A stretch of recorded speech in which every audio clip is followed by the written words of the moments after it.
Hi, I'm Jamie with Western Family Living here in Montana. Thanks for joining me in this short tutorial on canning meat. Let's jump right in.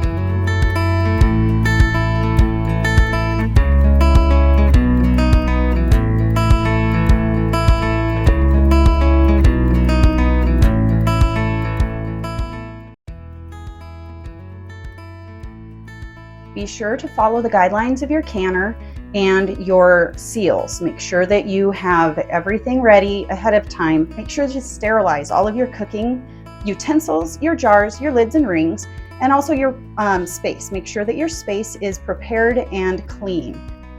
To process our jars, we're going to be pressure cooking our meat. That is not the same as hot packing. Hot packing is when you're water bathing.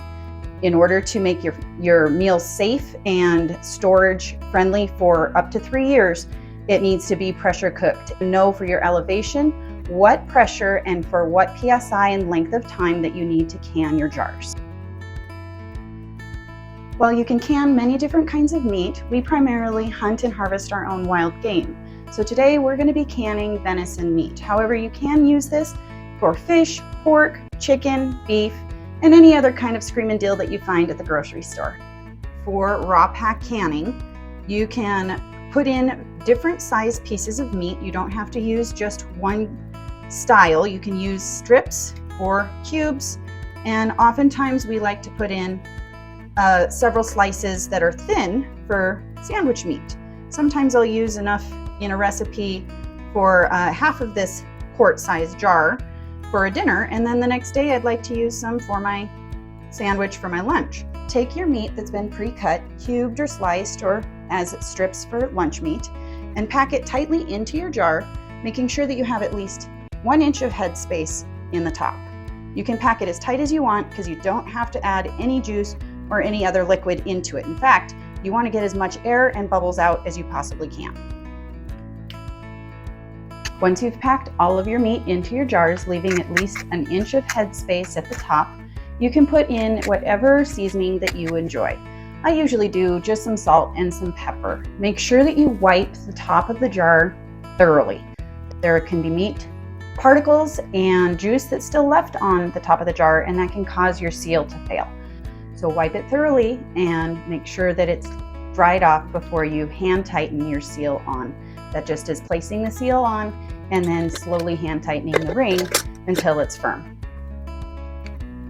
Once you have your lids and rings hand tightened onto your jars, place them gently into your canner and check the lid of your canner to make sure that the vent hole is completely clear. Make sure that you can see through it both directions. Then place your lid on your canner and lock it tight. When you're ready to actually can, don't place your weight on the vent right away. Give your pot time to heat up until there's steam coming clearly out of your vent hole, and make sure that that happens for a few minutes. You can put that weight on top and it should start to jiggle when it hits the correct PSI. This particular one is for 15 pounds. They make them in other sizes. Depending on your elevation, check your manual and check your canning book to make sure you're using the correct PSI weight. Mine also has a gauge, and so I can monitor both to make sure that I am operating at the correct pounds per square inch. When the weight begins to wobble, turn down the heat to medium-low and monitor to keep the steam wobbling the weight gently. Turn off the heat and let the canner completely depressurize naturally. Do not take the wobbler off of the vent hole and do not open until it is completely depressurized. Processing time for fish is different for quarts and pints than other meat. Quarts is 160 minutes and pints is 100 minutes for processing time.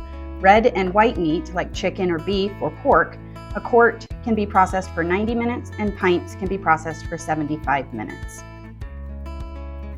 Thanks for joining me today, and if you enjoyed this video, like, subscribe, and hit the bell icon to never miss another upload.